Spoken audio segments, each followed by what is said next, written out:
Squid Game is a genuinely good time. From its endearing characters, beautiful visuals, and thrilling premise, it manages to keep you absolutely hooked throughout its entire 9-episode run.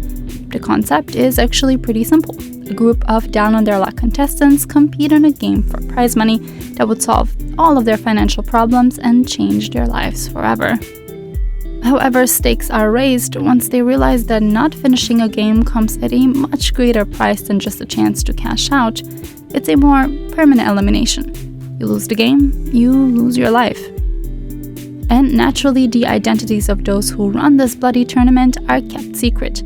Everyone, from the organizers and spectators down to each lackey, are hidden behind unique masks representative of their internal hierarchy.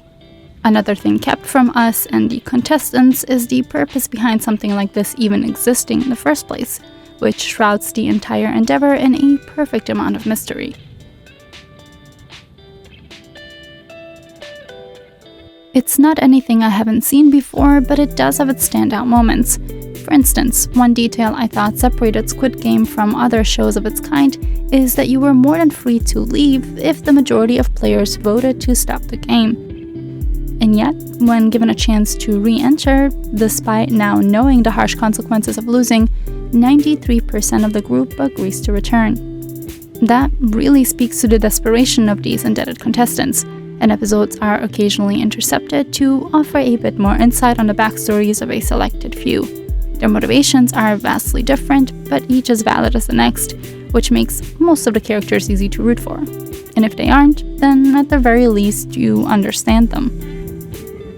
The main cast consists of a deadbeat son/father with a horrible gambling habit but ultimately good intentions where it matters, his childhood friend who became a respected and very successful businessman but also a formidable adversary, a naive young immigrant who is too pure for his own good, a hardened cutthroat criminal you don't want to cross in or out of the game, and a troubled young pickpocket who did just that. And lastly, an elderly man whose cancer diagnosis leaves him disoriented from time to time, making him easy prey in the game. They each contribute to the show in different ways, and you feel yourself equally wanting multiple characters to succeed, all the while knowing that there can only be one winner. When it comes to the location itself, its design wasn't just really nice to look at, but also served a purpose. The intentionally sweet and colorful interiors felt much more welcoming when compared to the constantly dreary and gray outside world. Competitions are held in different, visually beautiful but uncanny environments considering the context. All areas are designed to be reminiscent of a playful setting from your childhood, and fittingly so, since each of the 6 deadly events consist of rules from a straightforward children's game. And it's this contrast between a room filled with distressed adults going through gruesome situations against these innocent and gentle backdrops that gives the show its chilling atmosphere. Without stepping into spoiler territory, I briefly want to touch on 2 of my favorite games, those that take place in episodes 6 and 7 respectively. The prior for its beautifully emotional payoffs and character development, and the latter for how all the elements of previous games are encompassed into one. The payoff from the gamble players have to take right before the game, the skillful approaches at survival, and the cunning attempts of sabotage. It also perfectly ties into the driving motif of the show by making the horse betting from episode 1 come full circle.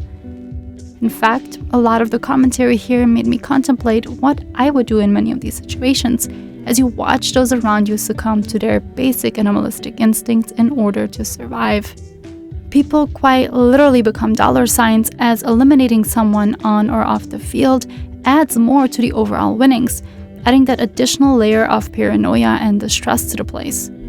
The combination of all of these things make the show incredibly fun to watch and easily bingeable in just a couple of sittings.